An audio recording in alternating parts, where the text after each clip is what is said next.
یعنی عمدہ اور پاکیزہ کھانا تھا، مگر انہوں نے کیا کیا کہ منہ موڑ گئے۔ اب ایک طرف داؤد علیہ السلام اور سلیمان علیہ السلام کی شکر گزار بندے ہونے کی طرف ذکر ہے، اور دوسری طرف قوم سبا کی ناشکری قوم، دونوں کا ذکر اکٹھے اس لیے آیا ہے یہاں۔ آخر ہم نے ان پر یعنی وہ نافرمانی کرتے رہے تو آخرکار کیا کیا اللہ سبحانہ وتعالیٰ نے، یعنی انہوں نے نعمتوں کو فار گرانٹیڈ لینا شروع کر دیا۔ اچھا پھل آ رہے ہیں، اگ رہا ہے، سب سبزہ اگ رہا ہے، سب ہو رہا ہے، تو چلو ٹھیک ہے، یہ تو ہمارا حق ہی ہے، اس طرح سے۔ تو کیا کیا آخرکار ہم نے ان پر بند توڑ سیلاب بھیج دیا، یعنی جب انہوں نے ناشکری کی تو عذاب آ گیا۔ بظاہر کیا تھا کہ قدرتی آفت کہ بارشیں زیادہ ہو گئی ہیں اس لیے بند ٹوٹ گیا، لیکن اصل میں وہ ان کی ناشکری تھی۔ تو ناشکری سے بہت زیادہ بچنا چاہیے، اور ان کے بجائے جو پہلے تھے اس کی طرح 2 اور باغ دے دیے جن میں کڑوے کسیلے پھل اور جھاؤ کے درخت تھے اور کچھ تھوڑی سی بیریاں۔ یہ تھا ان کے کفر کا بدلہ۔ یہ شکر کا متضاد کیا ہے؟ کفر۔ اور اللہ سبحانہ و تعالیٰ جو ہے ناشکری کا بدلہ فرماتے ہیں کہ جو ہم نے انہیں دیا اور ناشکر انسان کے سوا ایسا بدلہ ہم اور کسی کو نہیں دیتے۔ یعنی پھر سے پڑھتی ہوں یہ آیت، یہ جملہ، یہ تھا ان کے کفر یعنی ناشکری کا بدلہ جو ہم نے انہیں دیا، اور ناشکر انسان کے سوا ایسا بدلہ ہم اور کسی کو نہیں دیتے۔ استغفر اللہ، اللہ سبحانہ و تعالیٰ ہم سب کو ناشکری سے بچا لے۔ پھر آگے 20 میں فرمایا کہ ان کے معاملے میں ابلیس نے اپنا گمان صحیح پایا اور انہوں نے اسی کی پیروی کی، مگر ایک تھوڑے سے گروپ کے جو مومن تھا۔ ابلیس کو ان پر کوئی اقتدار حاصل نہ تھا، مگر جو کچھ ہوا وہ اس لیے ہوا کہ ہم یہ دیکھنا چاہتے تھے کہ کون آخرت کا ماننے والا ہے اور کون اس کی طرف سے شک میں پڑا ہوا ہے۔ تیرا رب ہر چیز پر نگہبان ہے۔ ابلیس نے اپنا گمان صحیح پایا، یعنی اس نے تو گمان ہی رکھا تھا نا، اس کو کیا پتا تھا؟ پتہ تو نہیں تھا اس کو کہ اتنے سارے لوگ اس کے پیچھے چل پڑیں گے، لیکن اس کا گمان تھا کہ ہاں بھائی بہت سارے لوگ آ جائیں گے میرے پیچھے، تو اس نے اپنا گمان سچ پایا اور بہت سارے لوگوں نے اس کی پیروی کی۔ پھر آگے فرمایا کہ یہ تمہاری دولت اور تمہاری اولاد نہیں ہے جو تمہیں ہم سے قریب کرتی ہے۔ یہ انسان کی 2 پسندیدہ چیزیں دولت اور اولاد، انسان سمجھتا ہے کہ یہ زیادہ ہیں تو دنیا میں اسے بہت عیش و عشرت حاصل ہے، ایسا نہیں ہے، بلکہ اللہ سبحانہ و تعالیٰ کے نزدیک اللہ سبحانہ و تعالیٰ تو عمل دیکھتا ہے انسان کا، اور اس کا خلوص دیکھتا ہے، اخلاص دیکھتا ہے۔ تو جو ایمان لائے ہیں اور اچھے عمل کرتے ہیں یہی لوگ ہیں جن کے لیے ان کے عمل کی دوہری جزا ہے، اور بلند و بالا عمارتوں میں امن سے رہیں گے، اطمینان سے رہیں گے، اور دوسرے اس کے برعکس۔ سورہ فاطر،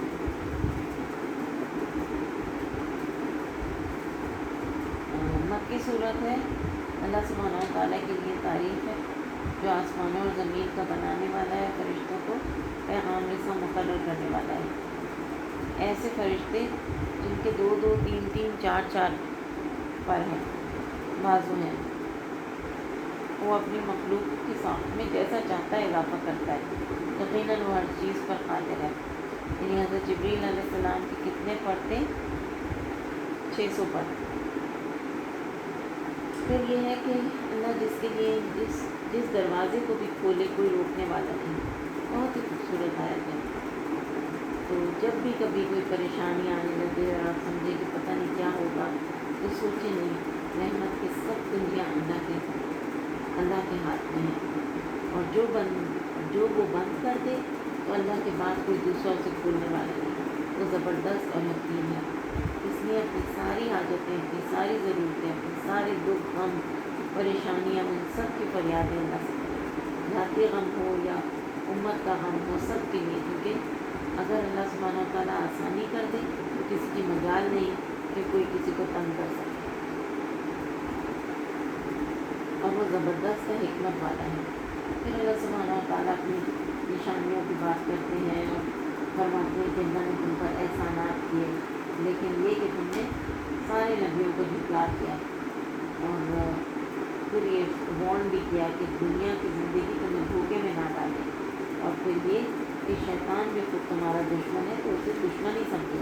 وہ کھلا دشمن ہے تمہارا، اور وہ کیا کرتا ہے، اس کا ایک کیا ہے کام، آیت 8 میں بتایا کہ وہ تمہارا برا عمل خوشنما بنا دیتا ہے، یعنی تم جس چیز پر تم گناہ کر رہے ہوتے ہو، لیکن وہ کیا کرتا ہے کہ اسے تمہارے لیے بہت ہی خوبصورت بنا کے پیش کر دیتا ہے۔ جیسے یہ کہ کوئی چوری کرتا ہے اور اس کا مال جو جب آتا ہے دیکھتا ہے، کہتے دیکھو کتنا تم نے،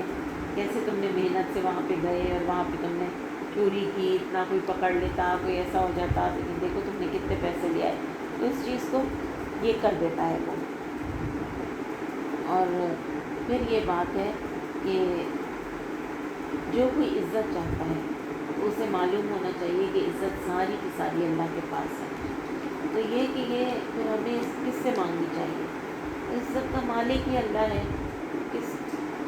اگر عزت چاہیے لوگوں میں، اللہ سبحانہ وتعالیٰ خود ہی دے دیتا ہے اپنے بندوں کو، اور کس کو دیتا ہے؟ وہ عزت اسی کو دیتا ہے جو اس کے نام گزار بنتے ہوتے ہیں، وہ کیوں نہ ان کو دے جو اس کی اطاعت کریں گے۔ تو اللہ سبحانہ وتعالیٰ کی اطاعت، اللہ سبحانہ وتعالیٰ کے نزدیک باعزت انسان ہے جو اللہ سبحانہ وتعالیٰ کی اطاعت کرتا ہے، اس کے نبی صلی اللہ علیہ وسلم کی اطاعت کرتا ہے۔ پھر انسان کی تخلیق کے کچھ واقعات اللہ سبحانہ وتعالیٰ نے بتائے ہیں، اور پھر کچھ اور نعمتیں بتائی ہیں کہ تم پانی میں تم دیکھتے ہو کہ کشتیاں کیسے چلتی ہیں، اور پھر یہ بتایا ہے کہ ٹیم میں کہ کوئی بوجھ اٹھانے والا کسی دوسرے کا بوجھ نہ اٹھائے گا، اور اگر کوئی لگا ہوا نفس اپنا بوجھ اٹھانے کے لیے پکارے گا تو اس کے بار کا ایک ادنا حصہ بھی بٹانے کے لیے کوئی نہیں آئے گا، اور آج جو کچھ ہم کرتے ہیں اس کے ذمہ دار ہم خود ہیں، چاہے وہ کوئی قریب ترین رشتہ داری کیوں نہ ہو، باپ بیٹا بہن بھائی ہی کیوں نہ ہو۔ اے نبی صلی اللہ علیہ وسلم، تم صرف انہی لوگوں کو متنبع کر سکتے ہو جو بن دیکھے اپنے رب سے ڈرتے ہیں اور نماز قائم کرتے ہیں، ان کے دل نرم ہوتے ہیں۔ جو شخص بھی پاکیزگی اختیار کرتا ہے اپنی ہی بھلائی کے لیے کرتا ہے، اپنے برے اخلاق کو چھوڑتا ہے، بری سوچوں کو اور دل کی خرابیوں کو دور کرتا ہے، دراصل اپنے ہی لیے کرتا ہے، اور پلٹنا سب کو اللہ ہی کی طرف ہے۔ اندھا اور آنکھوں والا برابر نہیں ہو سکتے، نہ تاریکیاں اور روشنی یکساں، نہ ٹھنڈی چھاؤں اور دھوپ کی تپش ایک جیسی، نہ زندہ اور مردے متضاد ہیں۔ اللہ جسے چاہتا ہے سنواتا ہے، مگر اے نبی صلی اللہ علیہ وسلم، تم ان لوگوں کو نہیں سنا سکتے جو قبروں میں مدفون ہیں، تم تو بس ایک خبردار کرنے والے ہو۔ یعنی یہ کہ دین جاننے والا اور نہ جاننے والا ایک جیسا کیسے ہو سکتے ہیں جب اندھیرا اور روشنی ایک جیسے نہیں ہیں؟ اللہ سبحانہ وتعالیٰ کے بارے میں جاننے والا اور نہ جاننے والا ایک جیسے کیسے ہو سکتے ہیں؟ سایہ اور ٹھنڈک اور گرمی ایک جیسے نہیں ہو سکتے، اچھا کرنا برا کرنا یہ سب کیسے ایک ہو سکتا ہے؟ پھر اللہ سبحانہ وتعالیٰ نے اپنی نشانیاں بتائیں کچھ کہ کس طرح سے تم ان رنگوں پہ غور کرو کہ کس طرح سے اللہ تعالیٰ نے طرح طرح کے پھول بنائے ہیں، کس طرح جانوروں کے پنچھیوں کی کتنی خوبصورت کلر کمبینیشن ہوتا ہے، جو تصویریں آتی ہیں ان پہ غور کر کے دیکھیں تو کس طرح کی رنگ برنگی سبزیاں رکھی ہوتی ہیں، رنگ برنگے پھل ہوتے ہیں جو ہم دیکھتے ہیں تو اللہ سبحانہ وتعالیٰ کی یاد آتی ہے، آنی چاہیے۔ پھر بتایا کہ ہم نے اے نبی صلی اللہ علیہ وسلم جو کتاب ہم نے آپ کی طرف وحی کے ذریعے بھیجی ہے وہی حق ہے، اور وہ ان کتابوں کی بھی تصدیق کرتی ہے جو اس سے پہلے آئی ہیں۔ اللہ سبحانہ وتعالیٰ اپنے بندوں کے حال سے بخوبی واقف ہے۔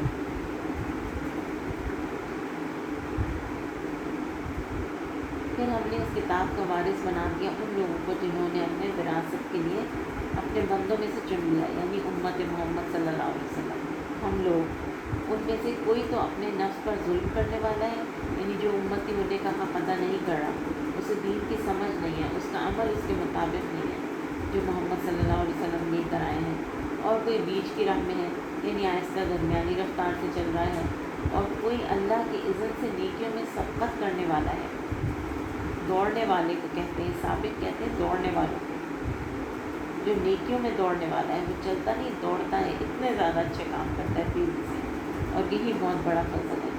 اور ہمیشہ رہنے والی جنتیں ہیں جن میں یہ لوگ داخل ہیں۔ پھر اللہ سبحانہ و تعالیٰ نے بتایا آیت 38 میں کہ اللہ سبحانہ و تعالیٰ ہر چیز سے واقف ہے، زمین اور آسمان کی۔ پھر سورہ یاسین، اللہ سبحانہ و تعالیٰ نے فرمایا قسم ہے قرآن حکیم کی کہ تم یقیناً رسولوں میں سے ہو، یعنی قرآن گواہ ہے، حکمت سے بھرپور قرآن کہ تم اللہ سبحانہ و تعالیٰ کی طرف سے بھیجے ہوئے ہو، اور جو کلام تم انہیں پیش کر رہے ہو وہ کسی انسان کا بنایا ہوا نہیں ہے۔ اور پھر یہ کہ وہی بات ہے کہ تم نصیحت نہیں کر سکتے، جو انسان ان کے لیے ایسا ہے کہ تم انہیں خبردار کرو یا نہ کرو، یہ تو نہیں مان کے دیں گے۔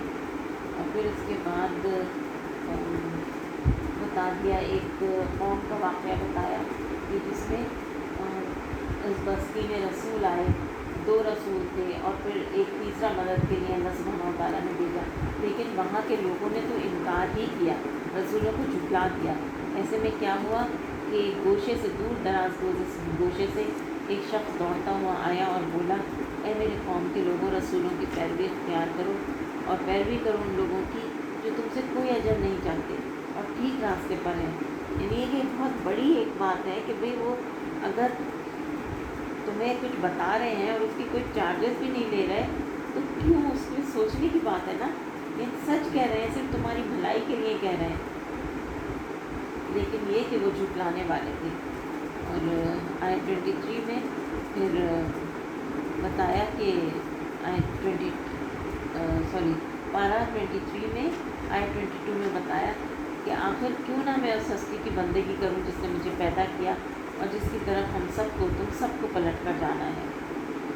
اور پھر اس کے بعد یہ شخص کو ان لوگوں نے قتل ہی کر دیا، مان کے نہ دیا۔ رسول اللہ صلی اللہ علیہ وسلم نے فرمایا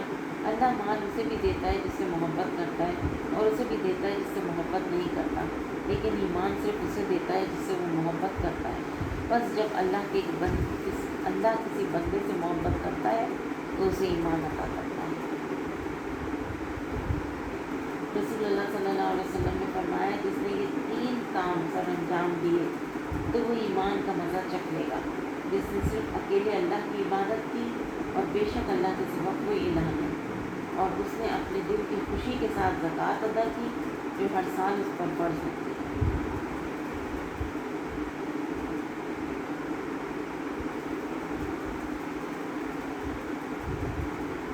پھر آگے آیت 33 میں فرمایا کہ لوگوں کے لیے بے جان زمین ایک نشانی تھی، لیکن اللہ سبحانہ و تعالیٰ نے کیسے بارش برسا کر اسے زندگی دی اور پھر اس کے اندر سے انسان کا رزق نکالا اور ہر چیز کو جوڑ جوڑ کر رکھا اللہ سبحانہ و تعالیٰ نے،